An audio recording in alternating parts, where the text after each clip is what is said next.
that you guys come up with Heidi, please. It's not very sophisticated, but if you take the highest and lowest of Bert, for example, the difference is like 39, like the, whereas Ernie's variance isn't, it's only 4.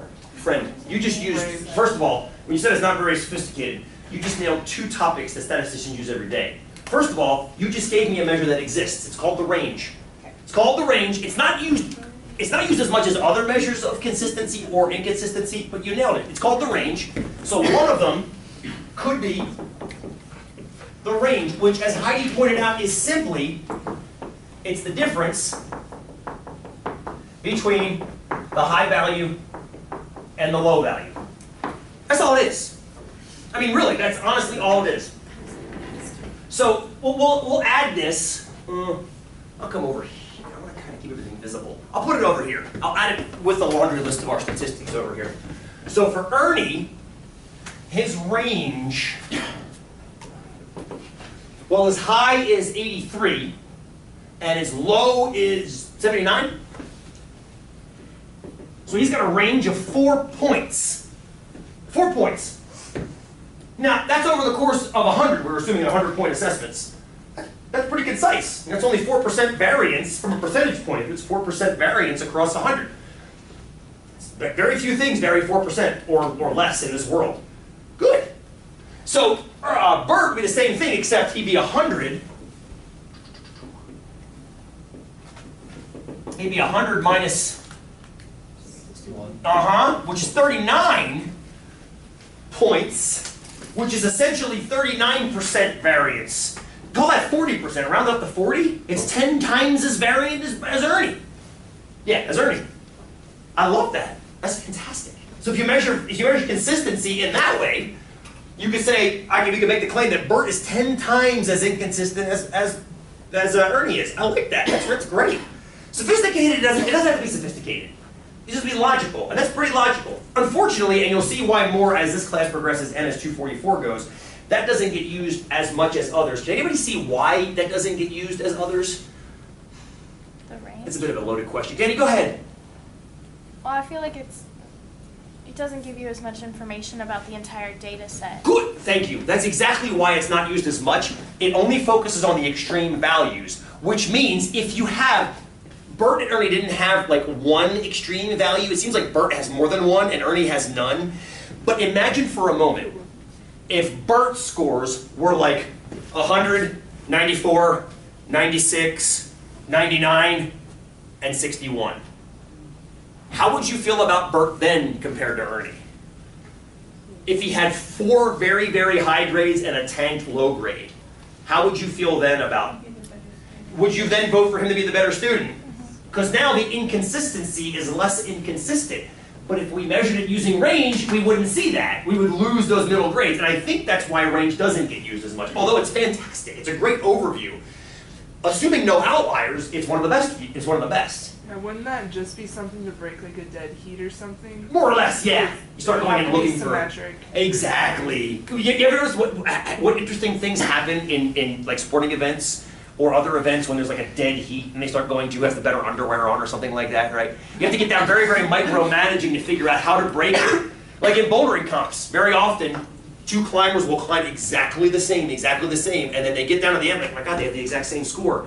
So they look at the last problem they did, the last rock climb they did, and they say, who got higher on that problem? Or whose feet came off the wall least? They have to create new measures to kind of break the tie, yeah. And that gets contentious, of course, as soon as you start doing that, because it seems almost an afterthought. What do you think, Stacia Stretching? Can we just stick it on a graph and see the consistency? Okay. Right? I brought that with me. Yes. It's kind of old school. Let's put it over here, I think. Yeah, I was totally intending on getting this into PowerPoint, but then I didn't. I was busy making YouTube videos. It was way too much fun. All right. You guys see what's going on there? Little tiny heads. So, you've got essentially a dot plot. Can you see that? I don't think you can see that. Actually, you have to see it anyway because it's so damn small. I'll zoom in on it.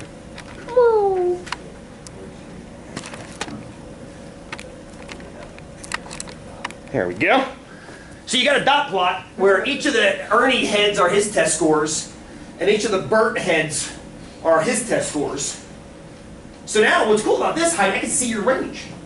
We can see the visual. We can see the 10 times more range in Bert's heads than in Ernie's heads.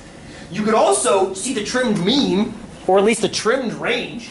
If you lopped off that head and that head, I'm sorry, I just said lopped off Bert's heads. If you remove the data point of the 100 and the 61, he's still more variant, isn't he? I mean, 1, 2, 3, 4, maybe 5 times as variant versus 10 times, but still more variant even with the trim. Good. Why did you want to see this, Stacy? Out of curiosity, why did you want to see the graph? I think that for me to see something consistent, it's easier for me to be visual. Good. Very good. Very good. And it's a small data set. I apologize for that, but many instructors only use 5 or 6 or 7 data points. Like I said, I try to use way more to try to get more of an even look at you guys, but not all do. What's the blue line up there?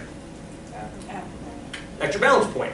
That's if you wanted to put your fulcrum where you would have to balance, and you can see both Bert and Ernie have the same average.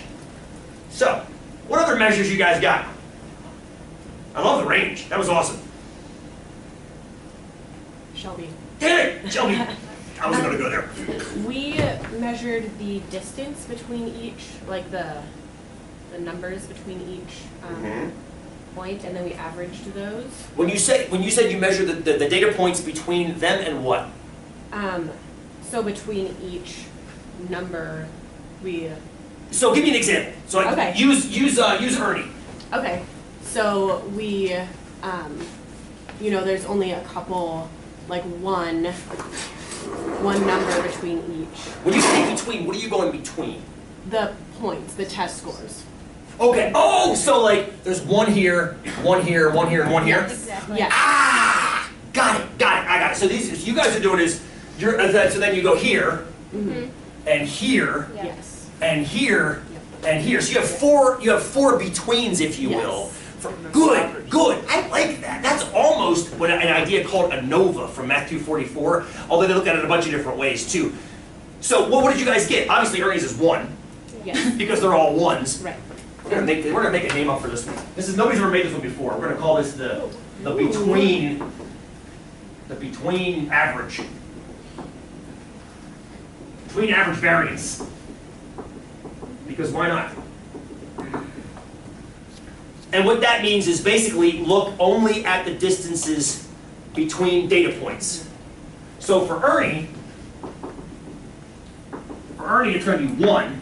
What's Bert's? 7.25. 7.25. Which again shows variance, a higher number for Bert than Ernie, which I love. That's fantastic. Who knows why it's not used? I love the idea. And it works fantastic. It actually syncs up very well with Heidi's measure of range because it falls directly between the untrimmed and the trimmed range. Your untrimmed range was 10 times bigger. Your trimmed range was 5 times bigger. Yours falls right between those, at about 7.5 times as big. Nice. Who knows why it's not used? Traditionally, I should say, Heidi. Same reason why range wouldn't be used. Imagine again if Bert's scores were 100, 99, 98, 97, and like a 32. Yeah, you can average 1, whatever they are, 2, 1, 1, 2, blah, and 68, but people would question you averaging them. They'd say, wait a minute, are you really going to treat that 68 as if it's as important as everything else? I mean, should we? Maybe we should. Maybe he cheated on 4 assessments and the 60 and the 32 is what he's actually capable of doing. But I have no idea of that. So the trick, again, shows up with the idea of outliers. Good, I love it though, it's fantastic. Anybody else? These are great ideas, I love them. Help me. Katie, damn it! Go ahead. I don't know, I didn't really test this one. But Go ahead. I was thinking maybe like the differences like between like the mean, median, and modes kind of. That's skew! Katie, can you hold that thought for about 4 days? I'll try. I will try. No, what Katie just said is differences between the mean and the median and the mode. That's a fantastic measure. It's called Pearson skew coefficient. Awesome, one of my favorites actually. It's a way to decide how skewed data is. Remember we talked about skewed data last time? How you've got symmetric unimodal, and then sometimes it leans one way or the other. What you're describing is a way of measuring the leaningness. And it compares the mean and the median. The mode it doesn't talk about too much because mode's kind of quirky, but mean and median, and a third measure that we haven't talked about yet. That's what today's, so give me like 4 days, we'll get into that, I promise you. Good, hold that thought, hold that thought. I saw another hand go up somewhere. Please, Jared, Yeah. help me. You said 4 out of 5 times Bert missed his average score within a 5% range. Oh, And good. 5 out of 5, Ernie hit his average score within a 5%. Oh, good, good, good. Like a percent of an average range. Oh, I like that. So in other words, calculate, if you will, this is a bit of an extension of number 1, isn't it? Figure out the range of values, right? So the range was 4. How often, sorry, I'm from Delaware. How often does Ernie land within that range of values? Or how often does Bert land within a given range of values based on some percentage? I love that, Jared. That's fantastic. That actually is used from time to time. Can anybody foresee the arguments that exist because of it? The way Jared presented it, it's inarguable. But could I present a counter-argument to Jared's? Wouldn't it be the same thing being that far off of the? Yes, in some ways, I could just make the range wide enough so that all data points land in that. So it's an idea of it's what's called a confidence interval in 244, we'll talk about it. You can make the interval so wide that then it doesn't tell you anything. You didn't do that. You were a very, very good statistician. But it's possible to raise the width of the interval so much that all the data points fall in every time. So that can be abused pretty easily. But you didn't. I like it. It's great. Thank you. Other ones. Let me give you a hint, what I'm looking for. I put the blue line up there for Jared. Go ahead. I was thinking It's similar to what Jared was talking about. Go ahead.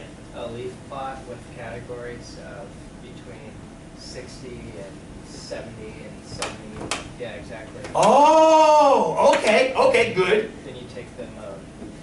That's slick. So in other words, set up a histogram or a stem and leaf, whatever you want to do. Take a histogram and group it in 10-point increments, and then figure out the highest, or 5. Did I hear 5? That's how I got mine. Christina used 5, not 10, that's fine too. And then count the mode across that. That would be pretty clear where Ernie's. Ernie would have one bar that's 5. And you'd pick, I guess, 85 for 80 to 90. Whereas Bert would be kind of evenly spread across, and you would say Bert doesn't have a mode, right? No, actually, he'd have 2 here, wouldn't he? And then you'd have 2 here, so he becomes bimodal, which is interesting. Then you're back into my Math 95 example, right? And you're back in my Math 95 example where 1/3 of the class failed, 1/3 of the class got high to mid Bs, the other third of the class is going like this, what the hell just happened? So it does raise interesting questions, and I like it a lot. That would also take care of the outlier problem, wouldn't it? Because if you had 4 Bert heads up here, you'd have a spike over there, and you'd be able to analyze the one low score as the potential. Good, I like that.